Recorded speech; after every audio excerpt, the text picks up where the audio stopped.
ಹುಡುಗಿ ಚೆನ್ನಾಗಿದ್ರೆ ಓಹೋ ಅಂತ ಕೆಮ್ಮಿ, ಚೆನ್ನಾಗಿಲ್ಲ ಅಂದ್ರೆ ಓಹೋ ಓಹೋ ಅಂತ ಸಿಗ್ನಲ್ ಕೊಡಿ.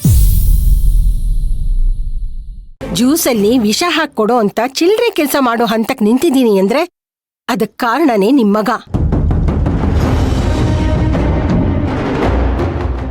ಬೀಗ್ತಿ ಅಮ್ಮ, ನೀವು 3 ಜನ ಹೆಣ್ಮಕ್ಳನ್ನ ಹೆತ್ತಿದೀರಾ.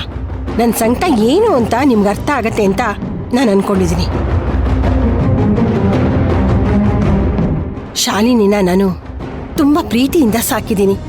ಅವಳಿಗೂ ಅಮ್ಮ ಅಂದ್ರೆ ತುಂಬಾ ಇಷ್ಟ.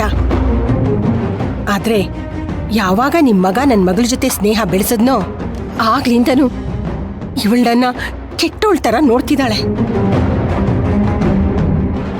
ಹೀಗಾದಾಗ ಒಬ್ಬ ತಾಯಿಯಾಗಿ ನನಗೆಷ್ಟು ನೋವಾಗಲ್ಲ, ನೀವೇ ಹೇಳಿ. ನನ್ನ ಮಗಳು ಹೀಗ್ ಬದ್ಲಾಗಕ್ಕೆ ನಿಮ್ ಮಗನೇ ಕಾರಣ. ಈಗ್ಲೂ ನಿಮ್ ಮಗನ್ ಮೇಲೆ ನನಗೆ ಸಾಸಿವೆ ಕಾಳಷ್ಟು ನಂಬಿಕೆ ಇಲ್ಲ. ಏನಾದ್ರೂ ಕಿತಾಪತಿ ಮಾಡೇ ಮಾಡ್ತಾನೆ.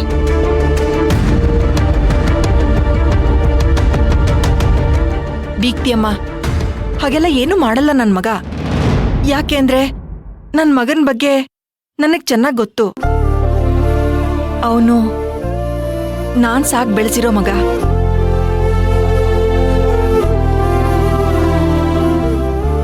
ಕಲ್ಕಿ ಅಮ್ಮ, ಶಾಲಿನಿನ ಇನ್ಮೇಲೆ ಕಣ್ಣೆತ್ತು ನೋಡಲ್ಲ ಅಂತ ನನ್ ತಲೆ ಮೇಲೆ ಕೈ ಇಟ್ಟು ಪ್ರಮಾಣ ಮಾಡು.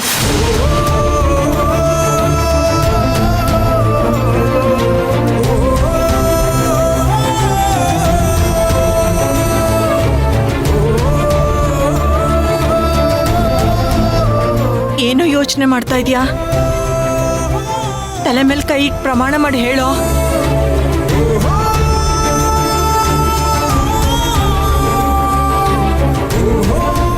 ಕಲ್ಕಿ, ಪ್ರಮಾಣ ಮಾಡೋ.